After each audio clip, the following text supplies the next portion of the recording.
Bien, hemos escuchado un clásico, ¿no? Un clásico en cuanto siempre a 7 palabras, el Via Crucis son clásicos siempre en Viernes Santo, ¿verdad? Felo García. Y hoy lo hemos escuchado en esa voz de nuestro hermano Jorge Gallego. Y hoy meditamos acerca de Viernes Santo, el Via Crucis. Y al mismo tiempo vamos hoy a traer una meditación y ver cómo al mismo tiempo enlazamos, enlazamos esas 7 palabras con ese plan de Dios de la salvación. Siempre hacemos un plan cuando queremos hacer algo. Mira, para hacer esta meseta, busca hacer un plan. Para hacer una receta también de uno de tus platos buenos, de esa sopa o el sancocho que hace Felo. O si va a ser un tamal, tiene que ser un plan. Sí, Definitivo.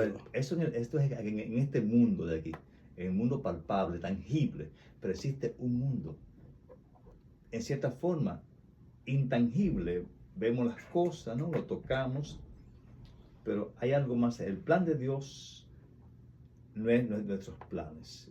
Y el plan de Dios es a través de algo más. Dime, Felo. Mejor no se podía decir, Dios está en control. En esta semana mayor, como le decimos, en la que nosotros recordamos todo ese encuentro de ese gran Dios con el hombre, donde la palabra se hace carne y habita entre nosotros. Ha habido una historia, ha habido una razón, ha habido un motivo. Y dentro de todo este dolor y este sufrimiento que está sufriendo Jesús, tiene un sentido. Y ya Pablo nos decía, si Jesús no hubiese resucitado, en vano sería nuestra fe. Hoy vamos a tratar de entender en este plan de Dios, desde el inicio, todo el proceso de la salvación en esta reflexión. Y vamos a tratar de enlazar para poder entender lo grande que es esa entrega de Dios, esa entrega de su Hijo y el sentido que esto nos da a nosotros desde que empezó todo este proyecto.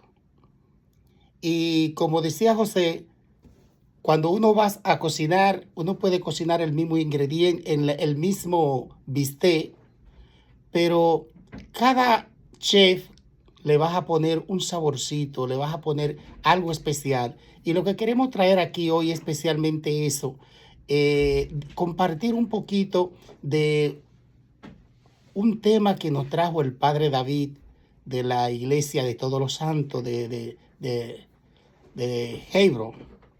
Y fue un tema tan importante y tan hermoso en la forma en que nos lo presentó con tanta claridad y tanto amor, que yo dije, no podemos dejar de compartirlo en esta semana con todas las personas, con todo el creyente, porque en medio de todo el dolor hay una esperanza grande, hay un motivo, hay una razón. ¿Por qué tuvo que morir Jesús? ¿Por qué todo este proceso? Yo sé que muchas personas que estamos impuestos a ir a la misa y a ir a cursos, y a charlas y a conferencias sobre este tipo de temas teológicos, pues ya hemos escuchado hablar muchos de ellos. Pero al mismo tiempo, el cocinarlo de otra manera, con todo ese amor que nos lo hizo la entrega el padre David, nos lo plantea y nos pone a reflexionar profundamente. Y vamos a empezar desde el inicio para ver por qué tenía que pasar esto. ¿Por qué peca el hombre? Y si antes de que pecara el hombre ya no había un plan de Dios para todo esto. Y vamos a empezar por ahí. Dios, según el libro del Génesis, crea a Adán. Y Adán está allí en el paraíso. A Adán no le hace falta nada. Él lo tiene todo. A Dios se le ocurre crear el cielo, la tierra y todo lo que la llena. y lo pone en manos de esta criatura que él ha creado. Y Adán seguía triste. Y dice, ¿qué le falta a Adán? Dice, voy a hacerle una compañera.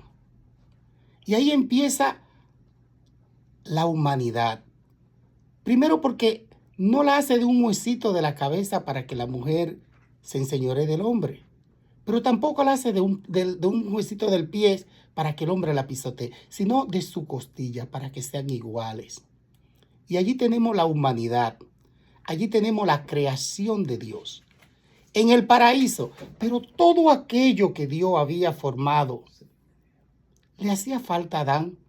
Si Adán lo tenía todo en el paraíso, o había ya un plan de Dios en todo esto. Es aquí donde Dios le da una orden a Adán. Dice, de todos los árboles tú vas a comer, de este no comerás. Pues Dios podía haber sacado ese árbol de ahí. Claro que sí. Pero Dios nos amó tanto desde el principio que nos dio la libertad. Y en esa libertad, Dios corre el riesgo de perdernos. Pero definitivamente Él no va a hacer otra cosa con nosotros. Porque si tú tienes un triángulo y tú le das una esquina más, deja de ser un triángulo. Empieza a ser un cuadrado. Dios no quiere eso. Dios quiere que tú sigas siendo ese ser humano con esa libertad y esa capacidad de elegirlo a Él. Pero ahí viene, entonces, empieza el conflicto porque el hombre peca. El hombre peca y después que peca, vuelve a hacerlo de una forma mucho más fuerte porque tampoco se hace responsable. Él le echa la culpa a la mujer a la serpiente. Ninguno se hace responsable. Pero hay un descubrimiento en el hombre. Y el hombre se le esconde a Dios porque se siente desnudo. Dios no manda a este hombre al infierno. Dios no destruye a este hombre. Al contrario, Dios toma de la misma naturaleza que ha creado y cubre su dignidad. Dios lo cubre. Y después que lo cubre, fíjate, no lo destruye, no lo manda al infierno. Él lo cubre con su dignidad, demostrando el gran amor de Dios por este hombre. Pero ahora, este hombre, Él lo saca del paraíso y le da su castigo. Ahora tú te vas a mantener con el sudor de tu frente. Y tú parirás a tus hijos con dolor.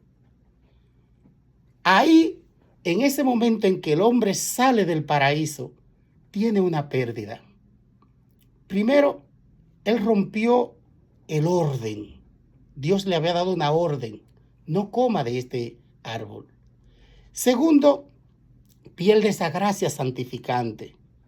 No puede volver al cielo. Es en este momento en que el hombre empieza su batalla, esa humanidad que Dios ha creado, ha perdido esas dos cosas importantes. Ha perdido el orden y ha perdido la gracia santificante. Y ese cielo está cerrado. Mas Dios le da la ley. Pone una ley, unos mandamientos para evitar el caos, diría yo. Porque esa ley, ya Pablo nos va a decir que es una ley de muerte. Porque con ella el hombre no se podía salvar. Esa es una ley de condenación. Pero nos lleva paso a paso hasta ese encuentro magnífico de ese Dios que viene en forma de un niño sencillo, inocente, nacido de una mujer maravillosa a la que el Señor había elegido. Y ahí, después de traernos, anunciándonos este gran encuentro del Salvador con nosotros, por fin llega. Por fin llega esa esperanza del hombre. Entonces aquí empieza lo importante. Porque es por un hombre y una mujer entra el pecado al mundo. Ahora por este va a venir la redención. Pero ¿qué es lo importante que hace este encuentro para darle sentido? ¿Por qué nuestro Señor Jesucristo tiene que pasar por esta situación? Tenemos que entender que nosotros éramos criaturas de Dios. Ahora, con la muerte de nuestro Señor Jesucristo, Él nos va a ser hijo adoptivo. A través del bautismo, Él nos devuelve la gracia. Es el primer regalo que nos da el Señor después de Él. Al devolverme esa gracia santificante, ya nosotros adquirimos una categoría diferente a la que fue en el momento de la creación. Y con esta muerte y resurrección del Señor Jesucristo y dejarnos como hijo adoptivo de Dios, podemos ver la gran misericordia y el amor de Dios que usando el pecado, donde hubo la caída, Él nos eleva de ser una criatura ahora a ser hijo de Dios. Por eso la iglesia canta feliz culpa en su pregón esta caída de Adán.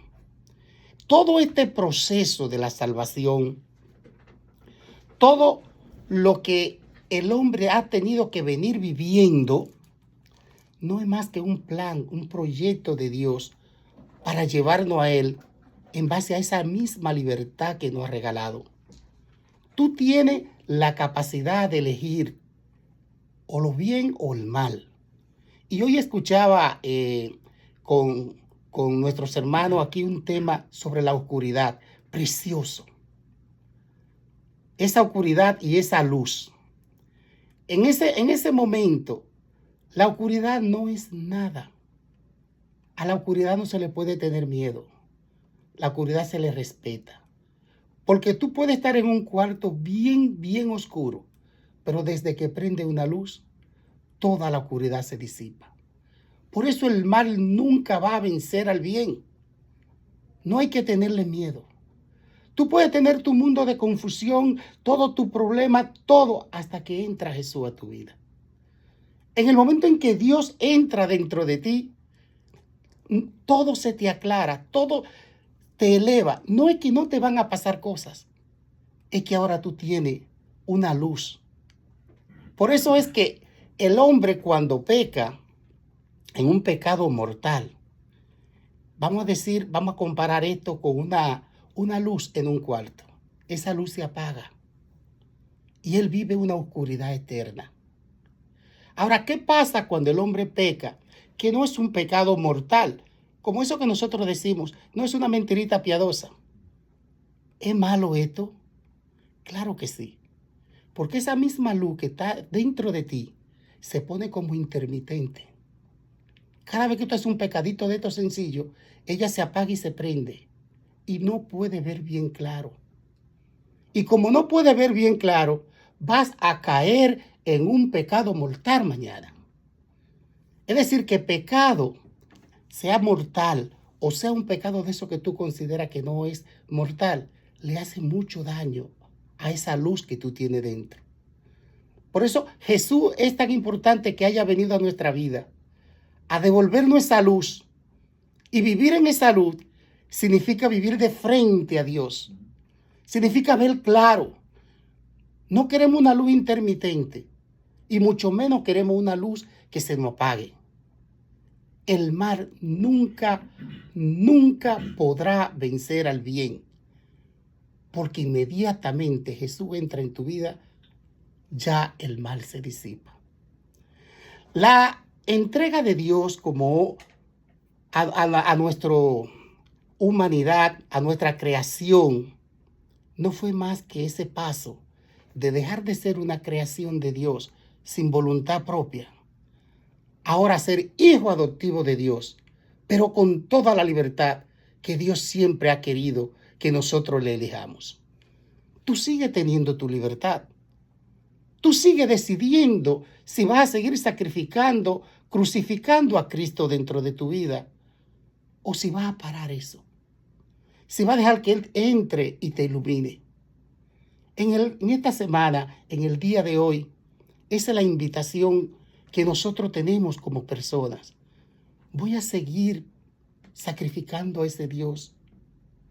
Voy a seguir poniendo esa luz intermitente por no corregirme, por no comportarme como debe de ser para yo poder ver el camino que Él vino a enseñarme. O voy a parar todo esto y voy a dejar que esa luz entre dentro de mí y permanezca hasta el encuentro con el Señor. Eso es la reflexión grande que nosotros podemos hacer en esta Semana Santa. Que esa entrega de Dios no sea en balde. Que ese sacrificio, imagínate esa muerte de cruz, que valga la pena. Y sabemos que valió la pena, porque si Cristo no hubiese resucitado, vana sería nuestra fe. Entonces, nosotros vivimos esa libertad. El Señor corre el riesgo de perdernos al darnos esa libertad. Pero Él no va a cambiar esa libertad que te ha dado con todo el amor por nada. Es tu decisión. Y tú tienes que saber que siempre Él va a estar ahí. Primero, cubriendo tu dignidad. Y segundo, levantándote con más fuerza. Con más fuerza. Cada día. Porque Dios, en medio del dolor, en medio del sufrimiento, yo no sé si lo entiendo o no. Yo no sé si me gusta o no. No quiere decir que sea malo. Porque Dios está en control. Pero al principio hablábamos de que el plan de Dios, ¿verdad? Entonces, el plan de Dios, mucho se habla, es el plan de Dios, la voluntad de Dios, o plan de Dios. ¿Hay un plan de Dios individual? ¿Hay un plan de Dios para la humanidad? ¿Y cuál yo sé? ¿Cómo yo puedo saber cuál es el plan de Dios para mí? Porque hay gente, todos, de una manera, oye, ¿qué plan tiene Dios para mí? ¿Qué Dios quiere conmigo? Yo como laico, querrá Dios que yo sea cura, querrá Dios que yo sea monja, o me vaya de misionero al África, al Congo, allá ayudar a los pobres, o a Sudamérica, o a Centroamérica, o al Caribe. ¿Cuál es el plan de Dios para mí? Entonces, ahí entra muchas veces una duda, porque hablamos del plan de Dios a través de esta pasión, muerte y resurrección de Cristo, ¿verdad? ¿Se hace difícil eso, entender el plan de Dios individual y general? Sí, es cierto, es cierto. Y esto se da, tenemos dos formas de verlo. Como iglesia, Dios tiene un proyecto de salvación en la cual yo tengo una participación como comunidad, como padre de familia, tengo una participación en esa familia. Pero también existe un plan individual, personal tuyo que tú debes descubrir. ¿Cómo yo lo descubro? ¿Cómo llego ahí? Ahí está lo importante. ¿Qué tú crees? ¿Que tú iba? Dice, una vez le preguntaron a Jesús, sus discípulos, ¿por qué no pudimos echar a esos demonios? Dice, hay demonios que solo salen con ayuno y oración. Hay cosas que nosotros no podemos hacer solo. Necesitamos la ayuda de ese grande que nos dejó Jesús, el Espíritu Santo. Y esto lo conseguimos a través de la oración, a través de la entrega. Nosotros vamos descubriendo eso en que yo soy bueno para yo trabajar contigo, Señor. Y eso que tú tienes, esos que son dones de Dios, cada uno tiene un don especial que Dios le ha dado. A uno lo hizo un buen médico, a otro lo hizo un buen padre, a otro le dio una inteligencia. Todo eso, yo siempre suelo decirlo, que Dios te hizo a ti un 100, nunca 80, nunca 90, 97, no. Dios nos dio a todo un 100. Y ese 100, porque a veces tú ves que hay uno que es ciego, pero puede sentir el tacto y el olfato mejor que tú. Sí. Le completó el 100. Sí, claro. A veces tú ves que a uno le falta una cuestión, pero tienes otra que le aumenta. Entonces, cuando tú tienes un problema, por ejemplo, y tú sabes que tú eres un 100 ante Dios, tú coges el 95% para reflexionar y resolver el problema. Y como eres humano, vamos a dejarle un 5% para las preocupaciones y las dudas y los defectos. Pero ¿qué es lo que pasa con nosotros? Que muchas veces no nos damos cuenta de esa gran capacidad que Dios nos ha dado.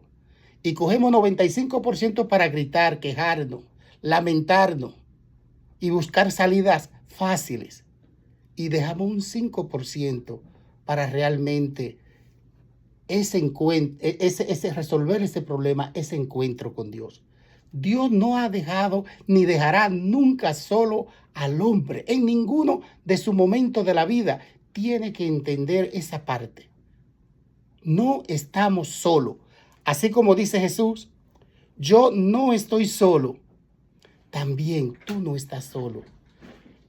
Tú tienes dones, grandes dones o sencillos.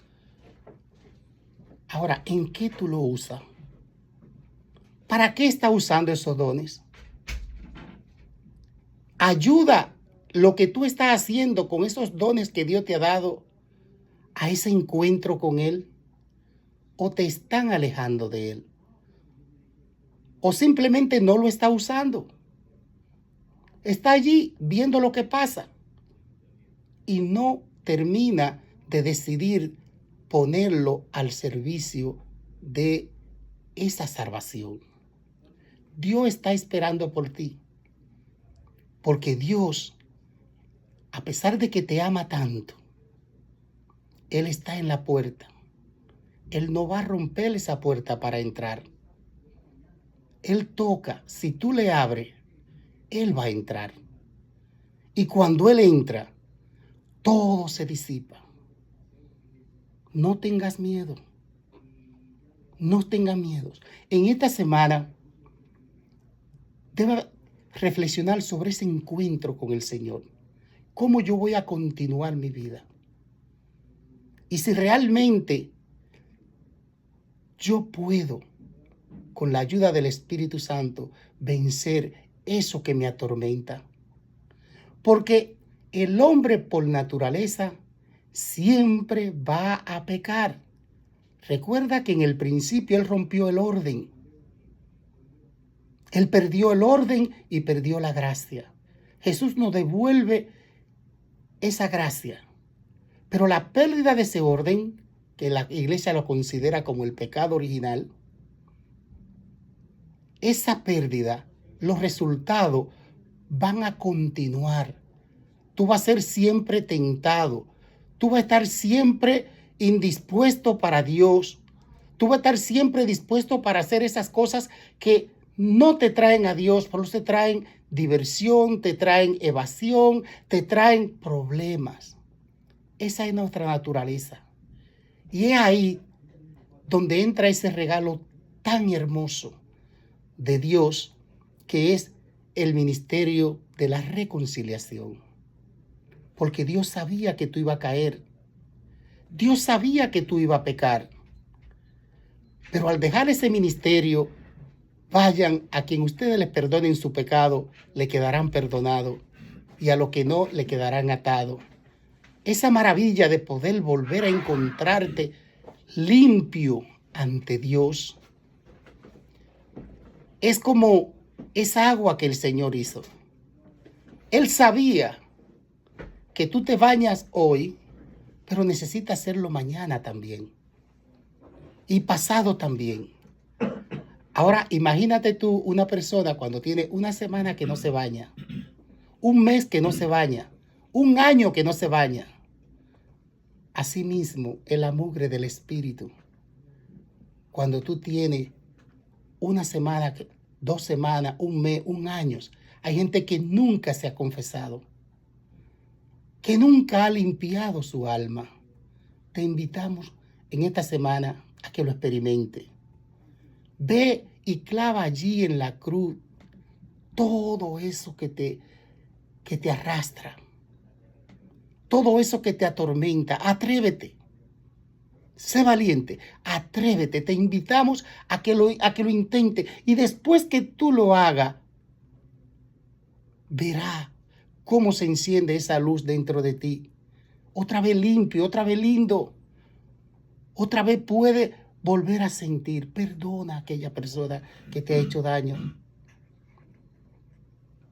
Perdónales, porque el perdón realmente no es para esa persona que te hizo daño. El perdón es para ti. Tú eres el que está sufriendo.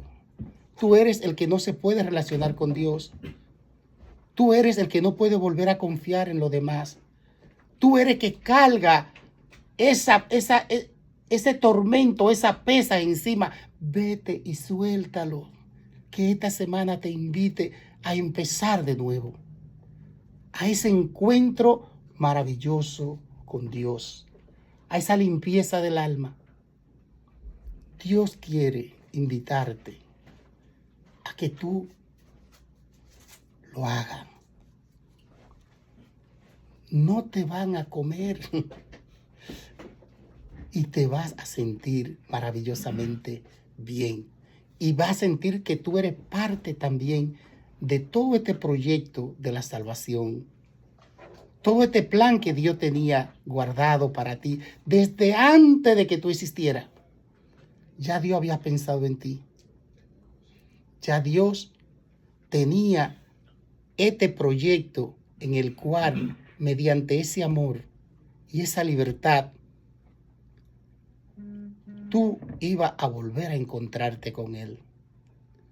Ojalá que en esta semana nosotros podamos reflexionar y dejar ya de continuar crucificando a ese Dios dentro de nosotros y encontrarnos con un Dios resucitado, un Dios que nos perdona, un Dios misericordioso, un Dios que un día tuvo que bajar Él mismo a arreglar la cosa.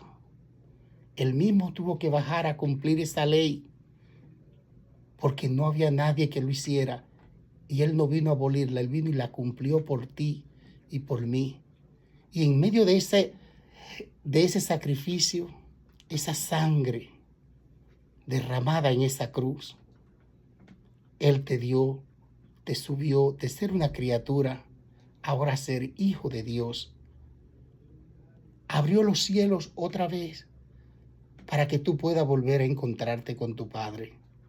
Ojalá que podamos encontrar sentido en esa muerte de Jesús a través de su resurrección y que esa resurrección nazca dentro de ti y permanezca para siempre.